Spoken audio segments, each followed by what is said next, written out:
coffee. I absolutely love coffee. This stuff is great, huge part of my life, and I have all kinds of nonsense to make cool coffee with. I think it's a great thing and everyone should try it. Not everyone is so invested in that though, so let's get to the point. I absolutely hate drip coffee machines. They are horrible. They take what could be an amazing, delicious experience and they make it okay. And they really just don't do a very good job. And they caught on due to the convenience, but we've come a long way and it's not nearly as difficult anymore.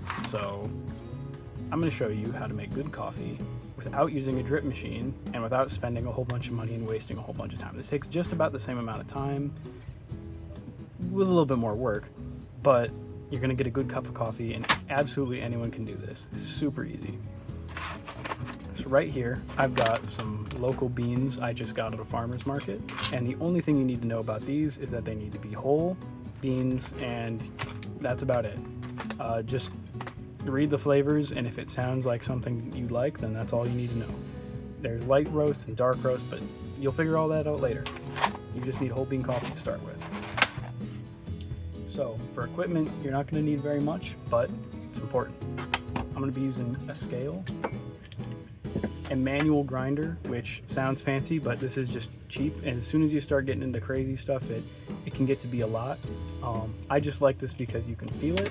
And the only thing that's important about the grinder you choose is this. Now, it's not going to necessarily look the same on yours, but in here you can adjust the grind setting to make it finer or more coarse. And that's important. You don't want something that's just going to blend all your stuff up and then you got no control over it.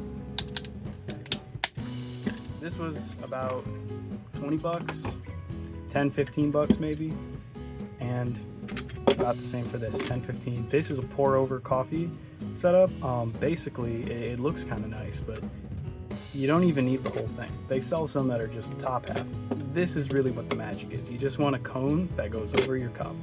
If you're really being pedantic, they make some that work sort of like this, but you can get away with just doing that and just plopping this on top of your cup. I just have this because I like it. So you don't really need a whole lot to get by them. So we're going to be working with this. I'm going to show you how to make a good cup of coffee. So first thing you want to do is understand your math.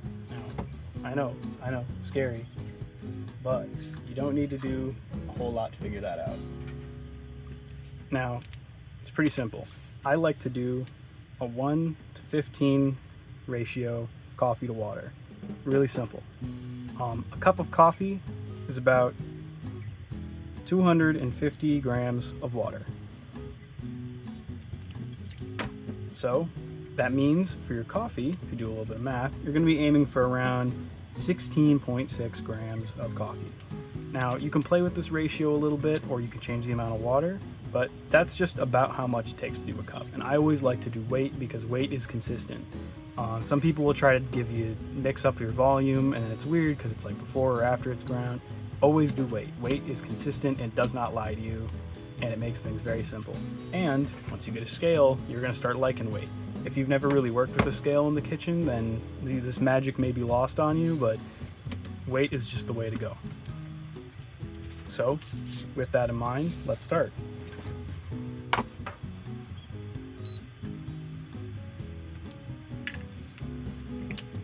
Easiest way to do this, and how I do it every morning, you just take your grinder, pop that right there, zero that out, and then you're going to take your coffee here and just weigh out that much.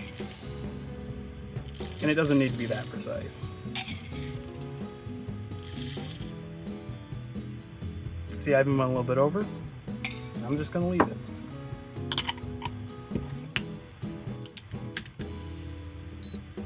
Now you're going to grind this up with a manual grinder. This might take about 5 minutes of cranking. It might be a little inconvenient. Might want to pay for an electric one. I didn't, so I have this. And while you got this going, you're going to have your water boiling. I have an electric kettle that's going right now. I might even be able to hear it. But if you got a gas, that's just fine. You just want to make sure you got your water boiling while you're working on this. And about 3 minutes later, we've got our ground coffee.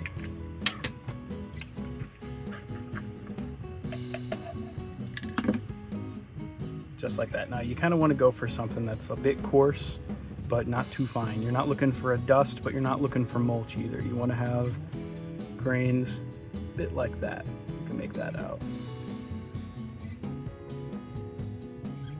That's pretty ideal for this, but some people get a little more specific. You don't got to do all that.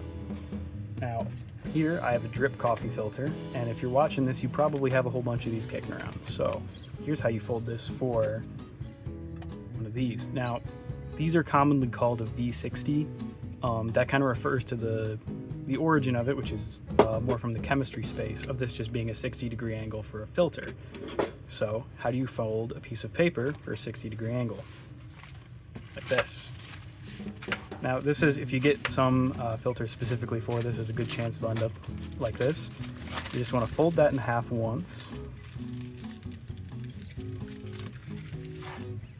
And then you're going to want to fold it into thirds. And I think this is a little bit tricky. Some people don't have this problem, but you just want to fold it so that this outside line becomes the half of the shape. So you can see here, get that a little bit better. You've got it 2 equal halves now, so that way you effectively fold it into thirds. Now, you just want to pick it up and you want to only pull 1 layer off that edge. And now you've got your cone, and there's 3 little layers here, but that's okay. Pop that in there, and you're good to go. So now, let's get on to the actual brewing. Now, for the pouring, you do want to make sure you got something with a little bit of control. If you've got a huge kettle, it might be a little unwieldy, so I'm going to be putting my water into this measuring cup for convenience. So, just going to pop that on there. Zero out your weight, and you're going to take your coffee. It doesn't really matter how you throw it in there, just chuck it in.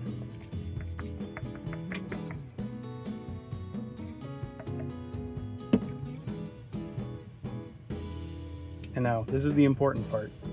Make sure you zero it out when you got your coffee in, because you're going to want to add exactly the weight in water that you want. That's how you keep your taste consistent. And what you're going to want to do is just kind of come in here and make sure that all that coffee gets saturated. Might be smoking up a little bit here, but you'll be able to see. All right.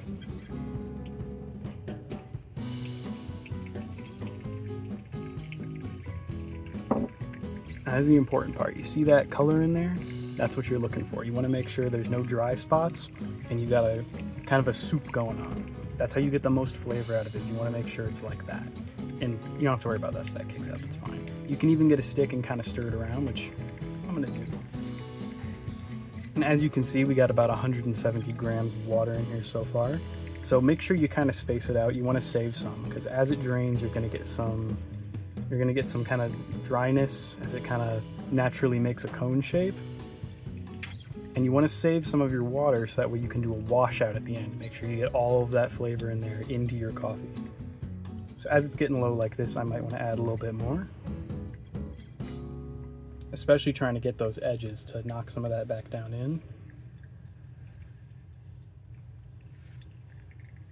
Now we're at about 200.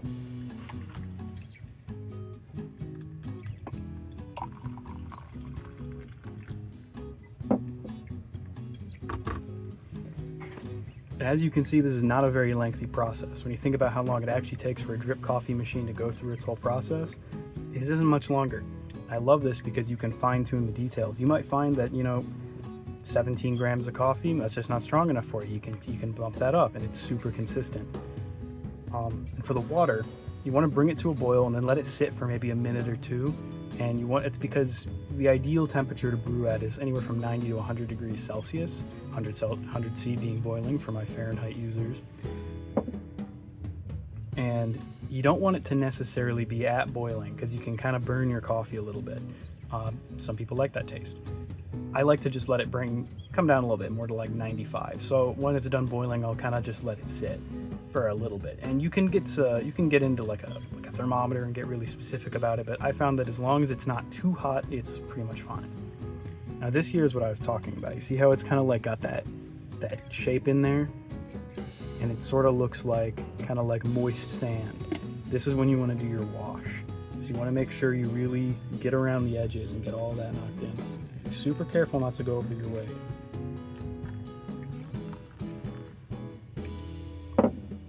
I'm going to use a stick just because I got a little bit of a setup here in the way.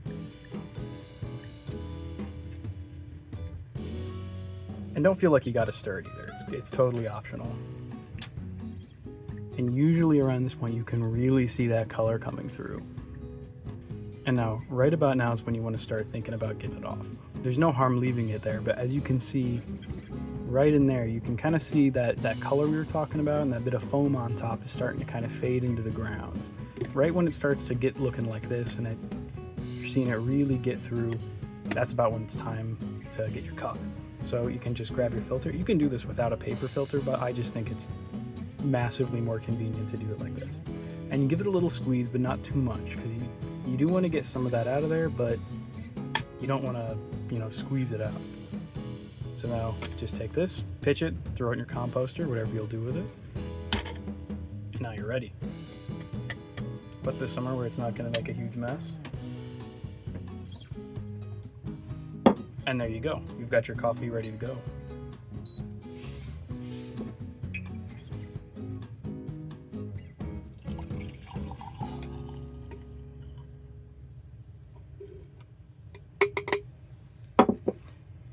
And the beauty of this method, and the reason I like it the most, is it's really mess-free and simple.